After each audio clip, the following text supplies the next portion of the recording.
Do you know that feeling that the universe holds secrets far greater than we can imagine? It is a mystery that humanity has carried since first gazing up at the starry sky. And this mystery deepens when we open the Bible. This book, the most widely read in history, is full of accounts of encounters between humans and celestial beings. Angels, luminous, powerful beings who descend with messages, fight battles, and do things that defy our physics. But what if we changed our perspective? What if, for a moment, we stopped thinking of them as purely spiritual beings? Think with me, over a cup of coffee. What if the chariots of fire, the clouds of glory, and the angelic apparitions were actually primitive descriptions of ultra-advanced technology?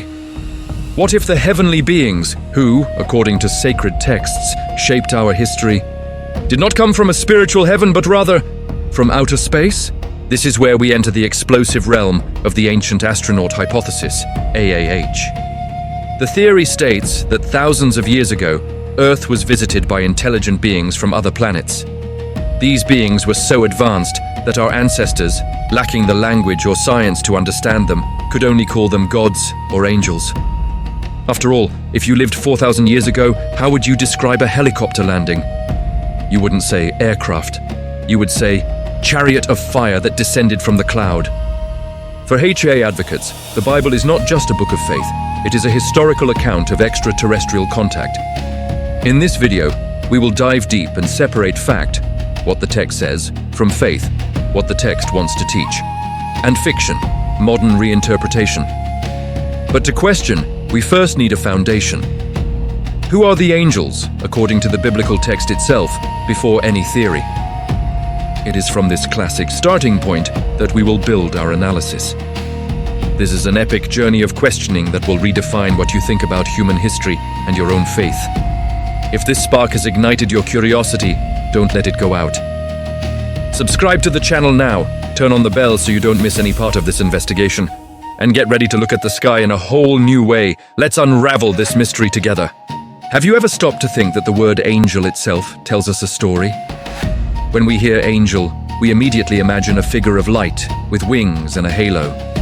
This is more a result of centuries of art and popular culture than the original description in the Bible. In the Hebrew Bible, the Old Testament, the word used for angel is malach, and in the New Testament, the Greek word is angelos. The meaning of these two words is identical and very simple: messenger. In other words, the primary function of an angel is not to fly, fight, or sing. It is to deliver a message or carry out an order on behalf of God. This is fundamental. The focus is not on the origin of the being, whether it came from Jupiter or a spiritual dimension, but rather on its function. The angel is an agent of the divine. The Bible is clear in stating that angels, like humans, are creatures. They are not gods, they are spiritual beings. Most of the time they exist in a sphere that is not ours. The author of Hebrews says that angels are ministering spirits sent to serve those who will inherit salvation. Hebrews 1:14. They belong to an invisible reality, the heavenly realm, which the Bible calls heaven. Although the Bible does not have a specific chapter saying God created angels on day X, passages such as Psalm 148:2-1-5 and Colossians 1:16-17 indicate that all creation, in heaven and on earth, the visible and the invisible, was made through Christ. Angels fall into this category of things unseen. This implies that they have a beginning. They do not have permanent bodies, generally. Because they are spirits, they are not limited by a physical earthly body. However, the biblical account shows that they have the ability to manifest themselves in human form when necessary to fulfill their mission. Consider the angels who visited Lot in Sodom, Genesis 19. They looked like men, so much so that the residents of Sodom wanted to abuse them. This shows that when they manifest themselves, they can be indistinguishable from humans. The Bible shows that the heavenly court is highly organized. There are different classes of angels, each with specific functions. A. Seraphim and cherubim, the guardians and worshippers. These are the most strange classes to our modern view and the most important to the ancient astronaut hypothesis. Seraphim. The term means the burning ones, or the ones who burn. They appear in Isaiah's vision, Isaiah 6, and are closest to God's throne, singing, "Holy, holy, holy." They have 6 wings, 2 for flying, 2 for covering their faces, and 2 for covering their feet. They are the personification of holiness and worship, cherubim. They appear as guardians of God's holiness. Their first job was to guard the way to the tree of life after Adam and Eve were expelled, Genesis 3:24. They are more complex visually, especially in Ezekiel's vision, with 4 faces, wings, and the dreaded eyes covering their bodies. They are the embodiment of power and presence. B. Archangels and principalities. The commanders, archangels, chief angels. The Bible clearly mentions only one with this title, Michael. He is presented as the military leader, the warrior who fights for Israel and against the spiritual forces of evil, Jude 9 and Revelation 12. Gabriel. Although not called an archangel in the Bible, he has a prominent position as the messenger of great revelations to Daniel, Zechariah, and Mary and Joseph. The Bible also speaks of principalities and powers, Ephesians 6:12, which are terms for organizations of spiritual beings, good or evil, that exert influence over nations and governments. In summary, the Bible shows that the main function of angels is divided into 3 areas. 1. Worship in the heavenly realm, praising God constantly. 2. Messengers in the sphere of contact, bringing revelations, announcing births, such as Jesus and John the Baptist, and guiding prophets. 3. Warriors, executors in the sphere of action, destroying cities, Sodom, protecting God's people, angel in Daniel 6, and intervening in battles. The connection point. It is precisely when we come to the descriptions of the cherubim and the manifestations of power and glory, fire, cloud, rapid movement, that the ancient astronaut hypothesis gains strength. A cherub with 4 faces, wings, and wheels. That's a machine, a drone, a reconnaissance ship, an archangel who has the power to wage war. That's an alien commander with cutting-edge technology. The AAH takes these visual and action descriptions and removes them from their spiritual and symbolic context, inserting them into a technological context. Is the Bible describing spaceships? Or is it using the richest and most complex language available at the time to describe something that is beyond our dimension? In the next topic, we will tackle head-on the greatest visual enigma in the Bible, the visions of Isaiah and Ezekiel and their reinterpretation as UFOs. We have just seen that the angel is primarily a messenger. But when does this messenger manifest himself? The Bible gives us 2 very different views of what these beings look like, and this difference is the spark that ignites the ancient astronaut hypothesis, AAH. Most angelic encounters in the Bible are surprisingly normal. Consider Genesis 18. Abraham is sitting at the door of his tent and sees 3 men. He invites them to eat, and they accept bread and meat. They walk, talk, and only later does Abraham realize that 2 of them were angels, and the third was possibly God himself manifested. Another example. The book of Hebrews 13:2 warns us, "Do not forget to show hospitality to strangers, for by so doing, some people have shown hospitality to angels without knowing it." What does this mean? It means that, when they want to, angels have the ability to take on a perfectly human physical form. They move, eat, and interact in our world without arousing suspicion, the AAH counterpoint. For some theorists, this ability to materialize or disguise is not a spiritual power, but advanced holographic or biomimetic technology used by aliens to interact with primitive cultures without causing total panic, only controllable panic. Now get ready. We leave Abraham's tent and enter the realm of prophetic visions. This is where biblical language becomes so complex that it is easy to mistake it for a science fiction story. The visions of the prophets Isaiah and especially Ezekiel are gold for defenders of UAP. In the case of Ezekiel and the wheels in chapter 1, the prophet has a vision on the banks of the Chebar River. And what he sees is so bizarre, grandiose, and complex that he can only describe it using the words he had: the cloud and the fire. I looked and saw a stormy wind coming from the north, a great cloud with flashing fire and a brilliant light around it. Ezekiel 1:4. The living beings, cherubim. 4 beings, each with 4 faces, man, lion, ox, and eagle, and 4 wings. The structure and movement, the ophanim. The strangest are the wheels. Ezekiel speaks of wheel within a wheel in Ezekiel 1:16. These wheels were enormous, full of eyes, and moved with the spirit of the living creatures without needing to turn to change direction. They moved sideways, forward, backward. Analysis of the hypothesis. Erich von Däniken and others theorized that Ezekiel was describing an aerial reconnaissance vehicle. The cloud fire is the propellant or the heat of descent.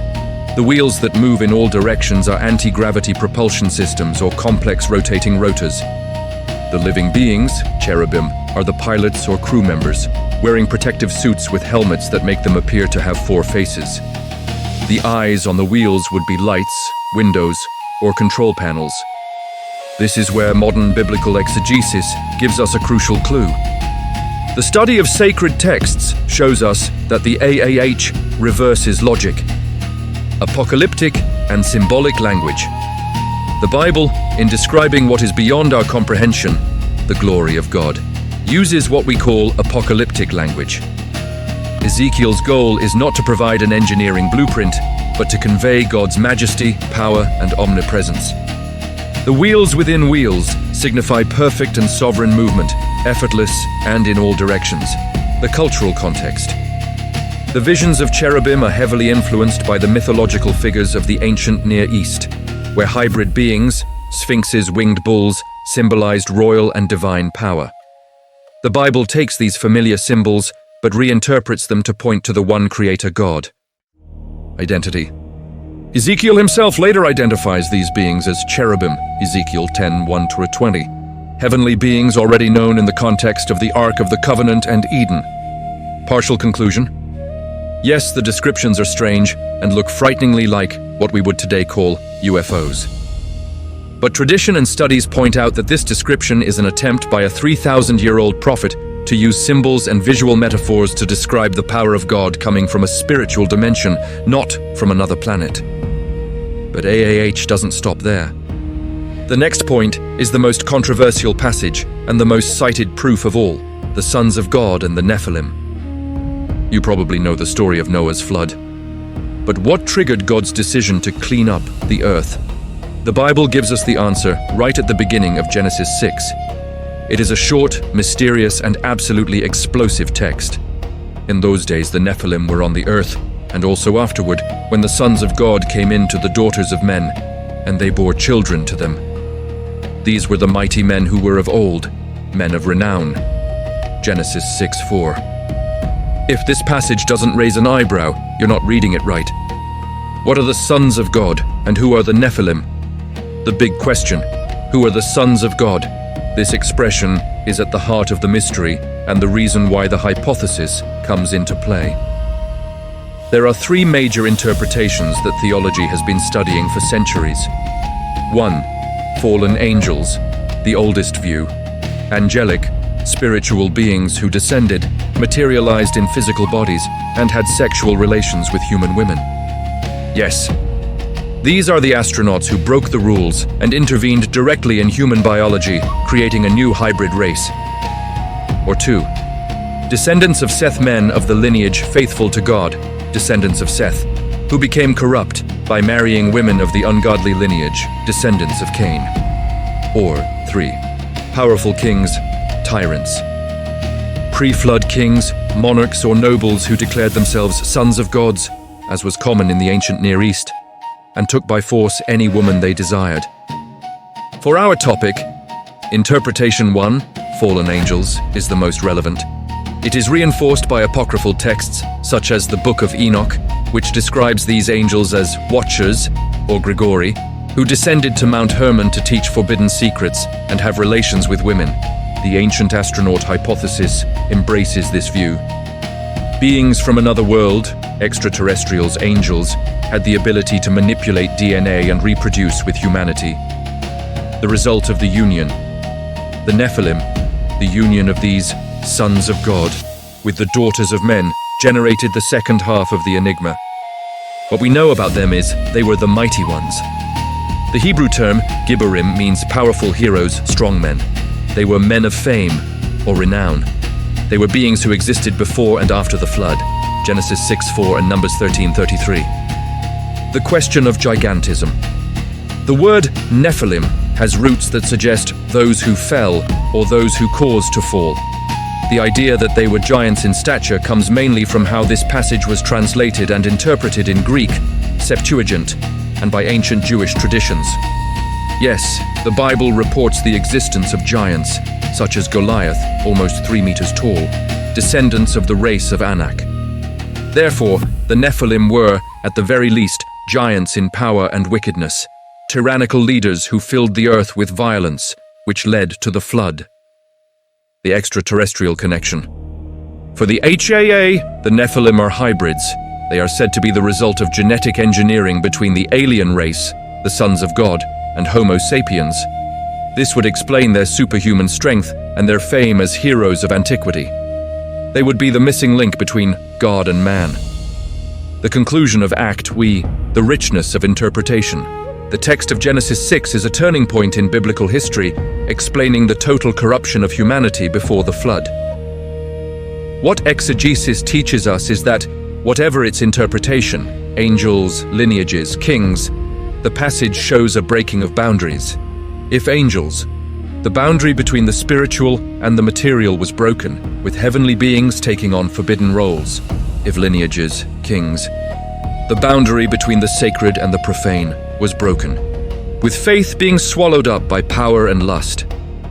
The Ebocheth uses the ambiguity of interpretation 1 and turns it into a scientific fact, contact, and genetic manipulation. This shows us that the Bible does indeed have a record of non-human intervention in Earth's history, but the meaning of that intervention is the fundamental difference between theology and ufology. Now that we have defined the nature of angels and giants, we are ready to get to the heart of AAH. Imagine the scene. You are walking with your mentor, a man who challenged kings and made fire rain from the sky. Suddenly, the sky opens and something lands. We are talking about the prophet Elijah and his successor, Elisha, in 2 Kings chapter 2:1. In the account, an inexplicable phenomenon. Elijah knew that his time on earth was coming to an end, but the way he departed is unique in the entire Bible. As they were walking along and talking, suddenly a chariot of fire with horses of fire appeared and separated them, and Elijah ascended into heaven in a whirlwind. 2 Kings 2:11. This is one of the most direct and least symbolic narratives in the entire Bible about a celestial phenomenon. Note the key elements. Chariot of fire, a vehicle, clearly. Horses of fire, the propulsion or force that moves the vehicle. Whirlwind, a rapid, turbulent movement that carries Elijah upward. Elisha, who witnessed everything, cried out, my father, the chariot of Israel and its horsemen." Reinterpretation of the hypothesis. Space abduction. For ancient astronaut theorists, this passage is not a divine miracle, but an account of abduction by an unidentified flying object, UFO. The logic is compelling to them. Chariot of fire and horses of fire, our ancestors, without the words rocket or turbine, described what they saw. The fire is the heat of exhaust or the glare of heated metal armor. The horses would be engines or a visual effect of propulsion. It is a flying saucer or transport ship that uses an energy field or rockets. Whirlwind. This is what is now called the vortex effect, an aerodynamic phenomenon often reported in UFO encounters. Ascension to heaven. Elijah did not go to a spiritual heaven. He was taken to a spacecraft into space, being transferred to another planet or to a space station. The word heaven in Hebrew can refer to the atmospheric sky or the firmament. It is an interpretation that transforms the biblical account into an ancient flight record. Biblical and contextual analysis. Theophany and symbol. Exegesis, which is the careful study of what the text really means in its context, offers us a different perspective. It does not deny the event, but questions its nature. The symbol of fire and chariot. In ancient Near Eastern culture, fire and chariots were the ultimate symbols of divine power, royalty, and speed. God had already manifested himself in fire. Burning bush, Mount Sinai. A chariot of fire is not the technical description of a vehicle. but the ultimate metaphor for the glory of God manifesting itself to carry the prophet away. It is the vehicle that connects the earthly plane to the heavenly plane. The concept of taking away. The Bible has other examples of people being taken away by God, such as Enoch, Genesis 5:24. This signifies a transfer from one plane of existence to another, from mortality to immortality. A supreme honor granted to a few faithful individuals. The mode, fire, serves to show the grandeur and purity of the act. Chariot of Israel, Elisha's cry, Chariot of Israel and its horsemen, 2 Kings 2:12, is crucial. He is not describing the vehicle. He is lamenting the loss of Elijah, the spiritual force that protected Israel. It is an expression of mourning, recognizing that Elijah was worth more to the defense of the country than an entire army of chariots and horses, the military technology of the time. The mystery remains, but the purpose is clear. Elijah's story is the strongest for HAA because it is a singular, visual event without the symbolic complexity of Ezekiel. It is a contact event. However, theological consensus and linguistic analysis indicate that even if the physical phenomenon was a type of vehicle, its purpose was purely theological, to show the power of God, to honor the faithful prophet, and to establish Elisha as his successor, who received his mentor's mantle after the event. Whether it was an angel piloting a spacecraft or the direct manifestation of God's glory, the text guarantees that the origin is divine. The HAA simply replaces the word divine with technological. But the Bible has another story of fire and clouds that is even more grandiose and that the HAA loves, Mount Sinai. Let's go there. Mount Sinai, or Horeb, is the epicenter of the encounter between God and the nation of Israel. The event is described in Exodus 19, and it was not discreet. It was such an intense manifestation of power that the people begged for it to stop. The biblical description of the arrival of God's presence at Mount Sinai is terrifying, and full of elements that, from a modern perspective, seem technological. At dawn on the third day, there was thunder and lightning, and a thick cloud covered the mountain, and a very loud trumpet blast was heard. All Mount Sinai was smoking, for the Lord had descended upon it in fire. The smoke rose like that of a furnace, and the whole mountain shook violently. Exodus 19:16-18. Moses later spends 40 days on the mountain, inside this cloud of glory, receiving instructions for the Torah and the construction of the tabernacle. Key elements for AAH: dense cloud, thunder and lightning. The concealment of the aircraft and the energy released upon landing. Fire and smoke. The ship's engine, perhaps a plasma or ion propulsion engine, causing the mountain to heat up and shake. Loud trumpet sound, a radio signal, an alarm, or the sound frequency of the engine. Moses in the cloud.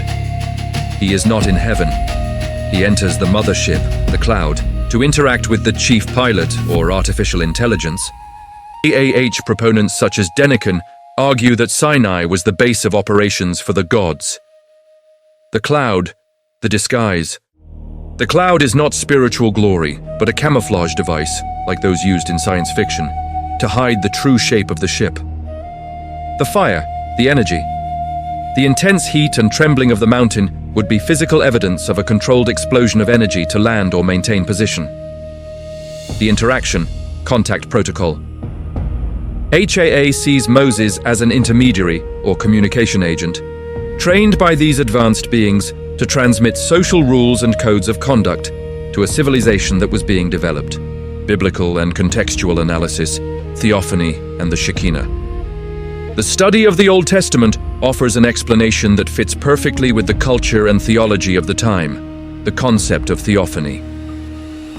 A theophany is a visible manifestation of the divinity, how God chooses to appear to men. In the Bible, God usually manifests himself through the most powerful and fearsome elements of nature.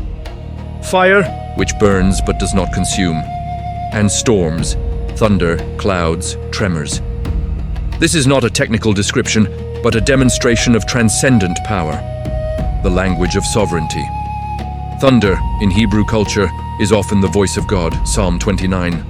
The smoking and shaking mountain is the most dramatic way to show that God's presence is overwhelming and that he is the sovereign of the whole earth. The Shekinah. The Hebrew term for God's manifested glory is the Shekinah. The cloud over Sinai and the one that guided Israel in the desert, the pillar of cloud fire, is the physical symbol of God's presence among his people, a theological concept, not a vehicle. The crucial difference between the two views lies in their purpose. A Yache view.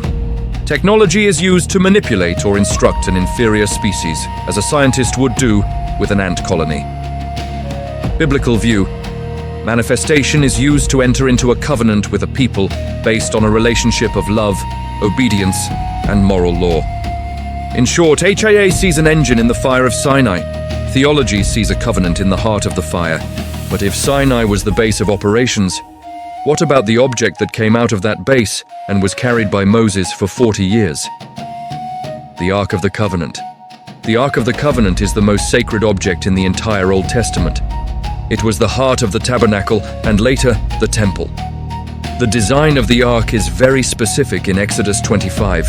The materials were a box made of acacia wood, overlaid with pure gold, inside and out.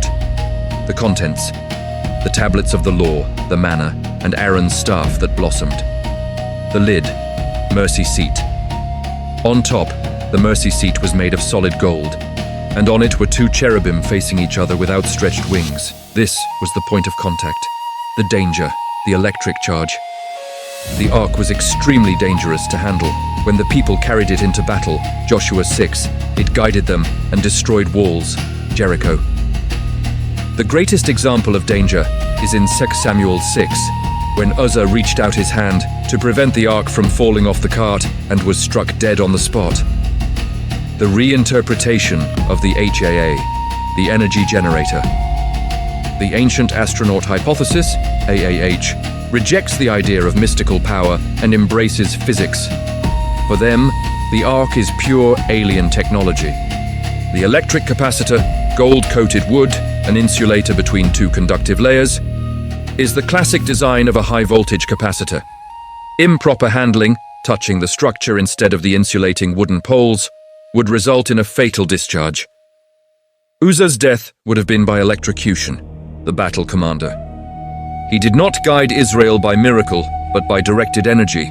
The sounds and tremors that preceded it would be the activation of a sound or sonic device capable of destabilizing structures, such as the walls of Jericho. The communication unit, the mercy seat, with the cherubim, would be the communication antenna or control room. The voice of God speaking to Moses from between the two cherubim, Exodus 25:22, would be a radio transmission or holographic communication from the chief astronaut. Modern biblical exegesis has a completely different reading, focused on the concept of holiness. The ark was not a battery, but the physical throne of God on earth. The mercy seat was the place where the high priest poured out the blood for atonement, and the cherubim functioned as royal guardians of the presence. Psalm 81 says, "You who are enthroned above the cherubim, shine forth." The cause of Uzzah's death was not the physical touch itself, but the violation of divine protocol. God had unequivocally commanded that the ark could only be carried on the shoulders of the Levites, using the poles, Numbers 4:15.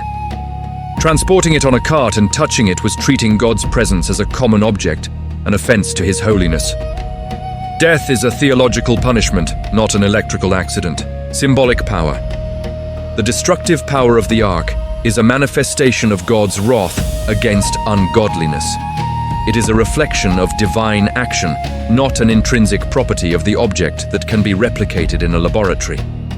These arguments are visually compelling because they take ancient descriptions and fit them into our modern technological terminology. However, theology insists that these descriptions are attempts to humanize and symbolize the divine and the transcendental, where the cloud is glory, the fire is purity, and the ark is the throne of the covenant, with power being supernatural, not physical scientific. We are now ready for the final act, where we will confront the theological and scientific implications and reach a final conclusion. AUSH is popular because it provides a scientific answer to events that seem unscientific. However, upon examination, we find significant gaps. 1. The failure of reverse engineering. The great weakness of HA is reverse engineering. The problem arises when Elijah is taken away by a chariot of fire. The chariot of fire is a rocket UFO. Therefore, Elijah was abducted by aliens. The problem is that this logic can be applied to anything primitive. For example, how would an ancient people describe a microwave? A box that heats food by an invisible fire spirit without lighting a fire. How would they describe a smartphone? A magic board that contains all the voices and faces of the world. AAH ignores cultural and linguistic context, treating metaphors from the Near East 3,000 years ago as factual engineering reports. Symbolic language is not a failure of description. It is a literary choice to describe the indescribable, the transcendent. 2. The problem of the gods' intent. If the Bible is an alien contact report, AAH must answer, what was the purpose of these astronauts? Genetic manipulation, Nephilim. Why would a super-advanced civilization engage in uncontrolled crossbreeding, resulting in tyrannical giants? If the goal was to improve the human race, the experiment was a total failure, leading to destruction. Primitive rules, Sinai. Why would beings with interstellar technology bother to dictate rules such as don't eat pork or sacrifice a goat? For AAH, this makes no sense. For theology, it is the basis of a people's religious identity and holiness. The aliens would be more interested in metallurgy and advanced physics, not sacrificial rituals. The content of the messages, morality, ethics, monotheistic worship, does not correspond to the concern of a technological entity seeking to dominate or educate a species. 3. The definitive answer, belief in transcendence. Theology is clear. The Bible is not hiding the truth behind metaphors. It is using human language to describe a plane of existence different from ours, where the laws of physics are not the same. God is spirit. He is not limited by a planet or a vehicle. He manifests himself through the cherubim or the cloud of glory, but he is not the cherubim or the cloud. The miracle is the purpose. The ark striking Uzzah is not about electricity. It is about the absolute holiness of God. The focus of the story is not the object, but God's relationship with man. The ancient astronaut hypothesis, in the end, is an exchange of miracles, biblical miracle, supernatural power and intervention. AAH, miracle, super technological power and intervention. It simply takes the mystery of the spiritual realm and downgrades it to a mystery of the physical realm, another planet, without really explaining the ultimate origin of the power or intelligence behind the events. Conclusion: angels or aliens? It is undeniable that the Bible contains visual descriptions that remind us of UFOs, Ezekiel, and transportation events that resemble abductions, Elijah. This visual richness is what makes it such a powerful text for debate. However, the main body of evidence, the language, morality, cultural context, consistency with the rest of the text, points firmly to the fact that the Bible is an account of divine intervention, where the beings are heavenly, from a spiritual dimension, not extraterrestrial, from a physical planet. The Bible is the account of God making a covenant with humanity, using fire, clouds, and messengers as the only language possible for a primitive people to understand the transcendence, sovereignty, and holiness of the Creator. What do you think about the ancient astronaut theory? Tell us in the comments, and if you liked it, don't forget to like and subscribe to find out about upcoming videos.